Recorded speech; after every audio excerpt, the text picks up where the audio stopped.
Hello, I'm Jeff Scott with Open Silicon. This is the second video in our series about virtual prototyping. In this video, I will give you a demonstration of a virtual prototype used for architecture and performance analysis. This type of virtual prototype is developed early in the design cycle once the SOC requirements and general architecture have been determined. The goal of this prototype is to analyze the architecture with respect to functional and performance requirements.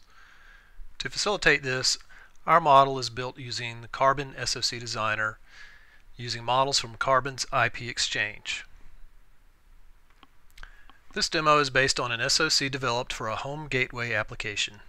In the architecture phase, we needed to understand how well the interconnect and main memory system could handle the data flows that we expected to see in the application. In this case, the architecture relies on all traffic sharing the main DDR memory system. The virtual prototype allows us to simulate the traffic flows using a model of the DDR memory so that we understand how the various flows interact while going in and out of the memory. Now for a quick description of the virtual prototype shown here. On the left are a number of AXI traffic generators that represent the data flows that will be driven by various IPs in the system, such as the Cortex-A9 CPU, a crypto block, a PCIe interface, a packet forwarding engine, and a deep packet inspection block. Note that the DPI block interface is converted to AHB protocol prior to going into the interconnect. This is due to a specific IP configuration that was used in the original system. These traffic generators can be programmed to generate AXI transactions that are representative of the behavior of the various IPs with respect to burst size, length, and arrival rate. The SOC interconnect is based on ARM NIC 301 and is a cycle accurate and functional accurate model from Carbon's IP library. The interconnect is 64 bits wide and runs at 333 MHz. The DDR memory is a cycle accurate and function accurate model of ARM's PL341 DDR2 controller with an embedded DDR2 memory model. The DDR2 interface is 32 bits and runs at 333 MHz DDR. This architecture also includes an onboard SRAM block that may be used to offload the DDR memory for some of the data flows if necessary. The system model includes a number of transaction monitors that measure the throughput of AXI connections without altering their behavior. These are seen here between the NIC 301 and the memories. And the final component is the AHB stub block, which runs a script that creates AHB to APB transactions that configure the DDR2 controller registers at the beginning of simulation runtime. The use case chosen for this simulation is a home gateway application where the SOC is performing packet forwarding, encryption and decryption, and deep packet inspection. The data rates for the primary data flows are 3.8 gigabits per second for the Cortex-A9 CPU, and that will be 50% read and 50% write. And then 7 gigabits per second for the crypto block, again 50% read and 50% write. 0.9 gigabits per second for the PCIe interface, again 50% read and 50% write. For the packet forwarding engine, it's 6 gigabits per second, again 50-50 read and write. And then for the deep packet inspection block, it's 5 gigabits per second, and this is 100% reads. With a 32-bit 333 MHz DDR memory, the theoretical max throughput is around 21 gigabits per second. In this use case, we've defined 22.7 gigabits per second of data flows. So we will expect the DDR2 memory to be oversubscribed if all flows are directed there. Of course, we know that DDR2 memories will most likely not achieve their theoretical max due to their inherent overheads.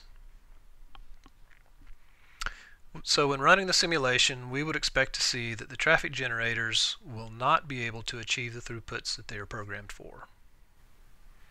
We'll go ahead and start up the simulation so you can see the load time. To save time, I will open a saved simulation configuration that has all the traffic generator parameters pre-programmed and shows a number of monitoring windows, which I will talk about later.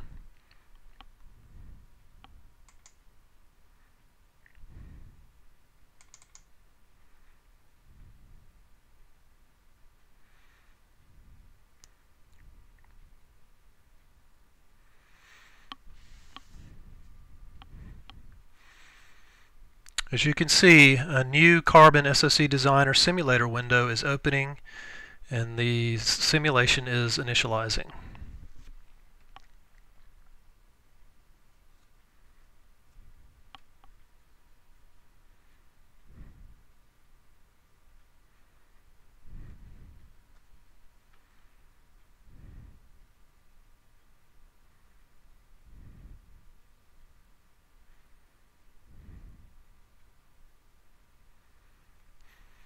The simulation is ready to run, so I will tell it to step for 100,000 cycles.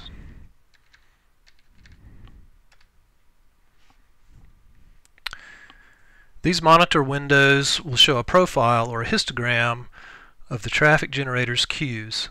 Each traffic generator will create AXI transactions based on its programmed parameters and then place them on an internal queue. The transactions are then issued from the queue as quickly as possible, allowing the rest of the system to process and complete the transaction. If the system cannot complete the transactions as quickly as they are being generated, you will see the queue size grow and never return to zero. Most of these transactions are programmed to occur in packet-sized bursts, with delays in between that determine the overall throughput. A system with sustainable throughput would then show queues increasing and returning to zero after every burst.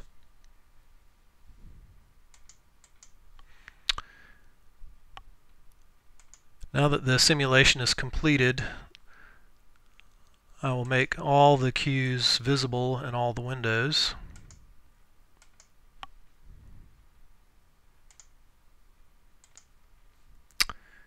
And as we expected, the transactions are not all able to complete as programmed.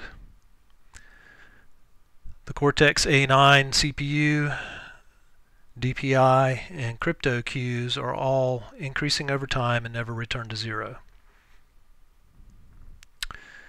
The PCIe traffic generator has the lowest throughput, so it is able to complete all of its transactions with time to spare. The packet forwarding engine traffic generator is also able to complete all of its transactions, but it has very little margin.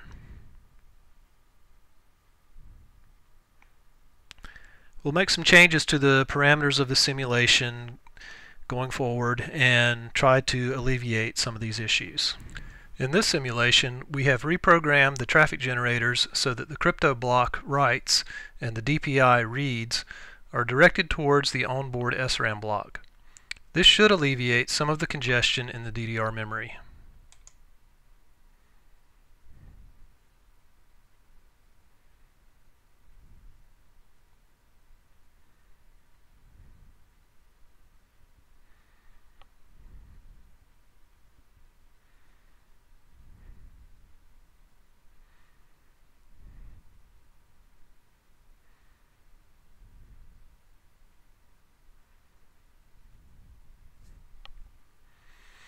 Now we see that the DPI and crypto transactions are all completing as programmed, but we still see an issue with the Cortex-A9 traffic.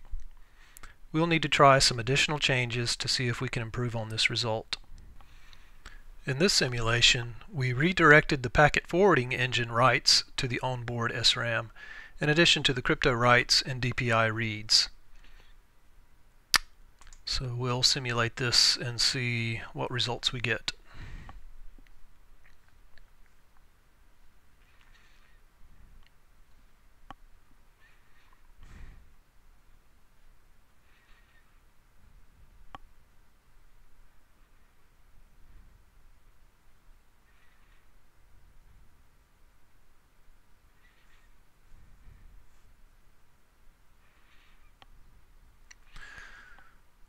So now we have alleviated the issue with the Cortex-A9 traffic. But once again, we see that the DPI transactions are not completing. So in the initial simulation, we had oversubscribed the DDR memory, and now we've gotten to the point where we have oversubscribed the onboard SRAM. At this point, the SoC architect might propose some changes to the overall architecture to ensure that all of the traffic flows can be supported. Using SoC Designer, it would be trivial to redesign the system using higher clock rates, wider buses, or more onboard memory, for example. Another useful task would be to determine how much traffic from a given IP block can be supported with the current architecture. Since the DPI block is currently not completing all its transactions, let's reduce its throughput to 3 gigabits per second. In this simulation, we have reduced the DPI throughput from 5 gigabits per second to 3 gigabits per second to see if all the transactions will complete in time. So I will start the simulation.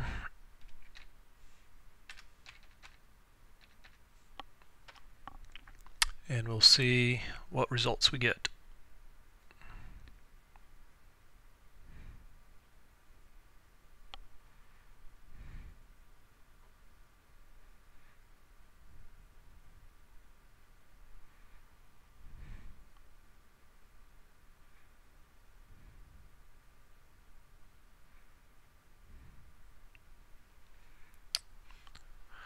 So now we see that all of the traffic generators are able to complete their transactions. This indicates that the program traffic flow is sustainable. However, we've not yet met the original performance goals, so we would need to make further changes to the architecture in order to improve performance. So this has been a demonstration of how a virtual prototype using Carbon SoC Designer can be used to evaluate the performance of an SoC architecture early in the design cycle. Identifying potential performance issues at this early stage enables the architect to make system-level changes before RTL design is underway, therefore avoiding costly redesign. I hope you found this demonstration interesting, and I thank you for watching.